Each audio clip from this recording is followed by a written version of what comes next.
Cheers, guys. Epix 911, welcome to the Tuesday, March 21st, 2017 edition of VR News. Lots of rest, feeling a hell of a lot better this evening. I'm going to catch up on comments after the editing and filming of this video tonight. Lots to talk about, though. Let's start with Ghostbusters VR now hiring. So this is available for $6.99 US on the Sony PlayStation Store for Sony PlayStation VR. Right now it's an exclusive. Best described as an experience with gameplay elements. Now, the experience and those elements all take place in and around the iconic fire hall. So, franchise and canon both get check marks on this. It's about 15 minutes long, so ultimately it's going to be up to consumers to determine if that is a good value. $7 US for about 15 minutes. I say that because there's all kinds of measuring sticks out there, you can't even say a precedent has been set, because no sooner is one set than something else comes along and kiboshes it, because everything is so new and fresh. And it's going to be that while for a little time yet.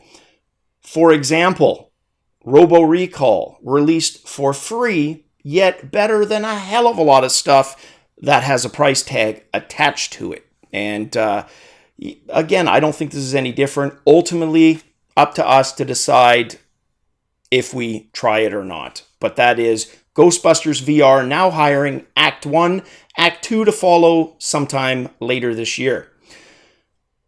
Next news piece, Fallout 4 will blow your mind. That, according to Pete Hines, who is the Bethesda's VP of PR and marketing. And that is a real formal way of just saying the ultimate hype machine. He is the company's hype machine, full stop. Now, what I love, just as, kind of a case in point of exactly that, is this supposed conversation that Pete had with Todd Howard, lead designer, around the water cooler. And he describes as follows. I talked to Todd the other day and I was like, hey, how's Fallout 4 VR coming? And he said, Pete, Fallout 4 is the most incredible thing you've seen in your life. You can't even imagine what it's like playing in VR and how realistic it looks with everywhere you turn your head. It's gonna blow your mind. It's the craziest thing you've seen. We will have it at E3. Now, to me, you know what? Yes, it's marketing. I don't think for a second that was a casual conversation he had with Todd, but I do take it at face value because I do agree it's going to probably blow minds. It is a meaty, long game. It's going to provide, we just talked about that, a lot of value for your entertainment dollar. Probably not as much as Elite, which, if you're into that type of game, can offer you hundreds, if not thousands of hours of entertainment. It's all going to come down to a couple of things with Fallout 4. And that's kind of one of my, wish list items, simply mod support. If it has mod support, that's just going to change the whole game completely. And I don't know how complicated mods are. I imagine there's going to be compatibility issues with graphical mods for sure. AI ones, not so sure, couldn't tell you. Hopefully at some point it's hacked in, even if it's to a limited degree, because mods really do make Bethesda games. Now, to the point where even though they're known for being released with so many bugs, and part of that is up to them, part of that is up to it just being such a large open world game, that this is not going to be any different. We're going to have issues in VR, definitely. There's going to be stuff wasn't taken into account, but modding is able to address a lot of that. It's done that for almost every Bethesda game released, since mod support was a thing. So I don't like that they have to rely on that, but it is a means of improving things or fixing things when the company itself doesn't do it. So will I still get it if it doesn't have mod support? Absolutely. It's still going to be dozens of hours, but it's the difference between dozens of hours and literally hundreds mod support. It's a big piece of the puzzle. Now, The fact that they're going to be at E3, well, they were there last year as well, and we still don't have a release. So hopefully the release, according to them, is going to take place in 2017. Let's just hope it's shortly after E3, or what would be even better and steal a lot of people's thunder is to release it in parallel with E3, i.e. show it, and then, the next day release it. That would be awesome. Next story, Tilt Brush Tuesdays, a Twitch stream by some Upload VR artists. I checked it out today. It was their first stream that they offered. It's going to be every Tuesday, 5 p.m. Pacific. And what it does is it gives you a unique view of Tilt Brush, something that isn't replicated when you watch a YouTube tutorial or somebody's finished artwork. It's just a really organic experience and opens you up to a lot of things in Tilt Brush that you just can't convey through the other means that I mentioned. So if that is of interest to you, if you are a budding or veteran artist, have a look. They will be back next Tuesday via Twitch at 5 p.m. Pacific.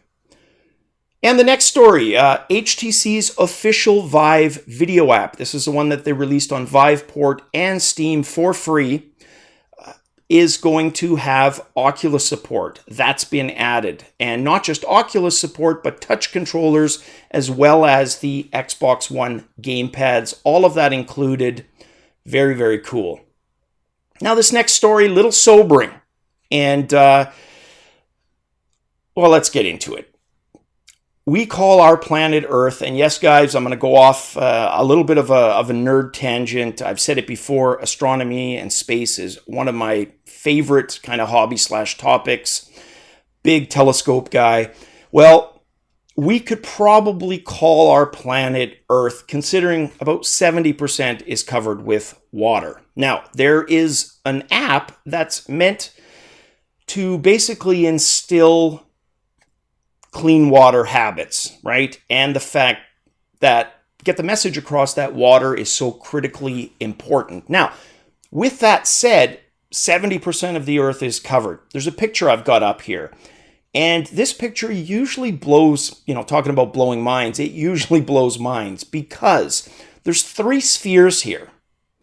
You probably can see one of them, the blue one, maybe the second one that's just over where the state of Kentucky would be, but almost guaranteed you cannot, in the picture I've got up, see the one above Florida. So put simply, the first one, that sphere, it's about 1,100 kilometers in diameter. Put simply, just a little bit larger than the asteroid Ceres, for example, right? Which could be viewed as a dwarf planet. It's spherical, etc. That's all the water. That's salt water, fresh water, you name it. That second one above Kentucky is all the fresh water, above and below ground.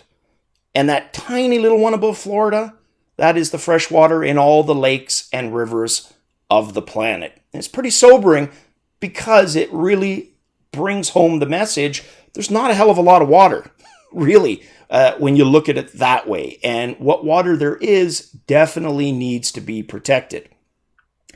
I think this app, it's not going to address the issue, but it's going to definitely help, even if it's just a handful of people, per capita across the world of places who try it. That will be a win. Now, initially, the people behind this are called Water is Life. They're partnered with Entropic, Plus Tactic, and Ray Tintori of Message PCs.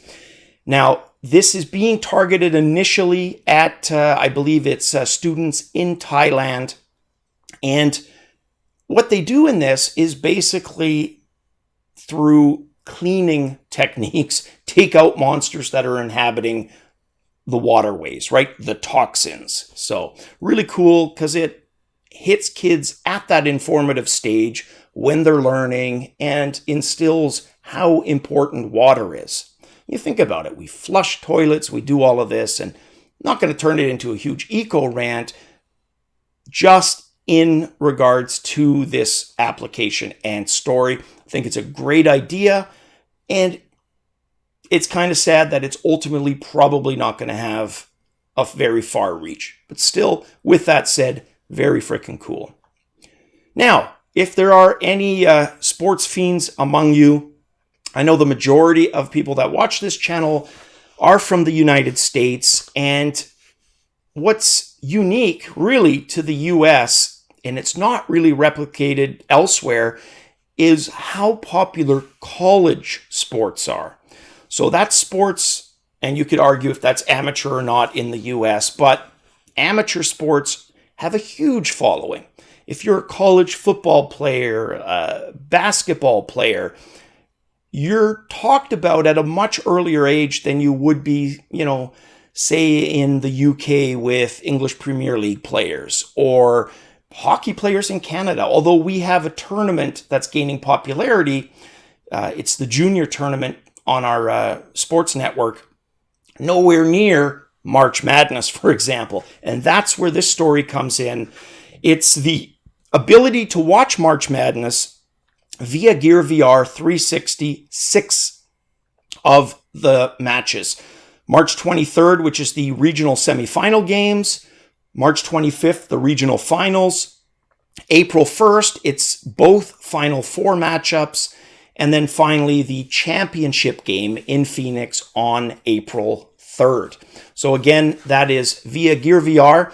Now, cost for this is $2 to $3 per game. So with the $2 ticket, you get a single camera courtside view with commentary from the CBC broadcast team. For $3, fans are going to be able to watch fully produced VR coverage, multiple camera angles, and dedicated commentary specific to that experience, which is a really good deal, I think, for just $1 more. That's, if we're going to talk reasonable pricing, that's pretty damn reasonable right there. Next story, very cool, and it has to do with a legally blind man who created his own HTC Vive game. Now, to clarify, for those who may not know, legally blind doesn't necessarily mean you are completely blind and you can't see anything. There is a massive range. You can be blind in one eye completely, partially in the other, and still be viewed as legally blind, or just have really bad eyesight and be viewed as legally blind. Now, not to take anything away from this guy, that's not the point of that. I just want to clarify if one of the questions is, well, how does he do it if he can't see anything? He can, but in a way more limited fashion than most of us can. And I'll explain. So he is Hayden Else. He's a radio announcer for an Australian company called Nova Entertainment. And just as I described, he is blind in one eye and legally blind in the other. Can't see far in front of him and struggles with hand-eye coordination. Now, he got one of those millions of Google Cardboard VR kits that was distributed far and wide. A free one for him, a promo kit. And even just with that, he was absolutely hooked. Saved up, got himself a Vive, got a new graphic card, and literally made it a mission in his life to create a virtual reality game for the HTC Vive. 6 months he worked on it. It's a mech shooter, so not necessarily the traditional mech. It's called Mech Skeleton, ready for release. I think it's going to be greenlit or already has been greenlit on Steam, and it doesn't look that bad. Not that I was expecting bad, but it's interesting to hear the challenges he had to go through and the benefits he gets from playing in VR. So one of the things he's got a lot of trouble with, Hayden, is seeing small objects. Traditional gaming, when he looks at a monitor screen, if the pixels are small, he's not getting that detail. The beautiful thing about virtual reality is now he can take an object in-game and bring it as close up as he needs to get that scaled view. So suddenly what wasn't possible on a 2D screen is possible for him via virtual reality. The same applied to his development with, some kind of funny obstacles along the way. For example, there was one part of the game where he needed a light source at the end of the tunnel. And in his opinion, that light source was just enough to give a small hint, really faint, right? Go this way. His brother tried it, and according to his brother, it was brighter than the sun going supernova. It was massively bright, but because of the impairment, he didn't notice that. So he's adjusted that, obviously, but very freaking cool. So it's a first-person shooter and will be released, I see my note now for it, on Steam tomorrow. So it wasn't a question of going through greenlit. It already was. Plus, they canceled that program. I remember that too now. So yeah, starting tomorrow, it will be available on Steam. Definitely one I'm going to check out. I'm super curious now. All right, guys, that's it for the news on this Tuesday. As always, cheers, guys.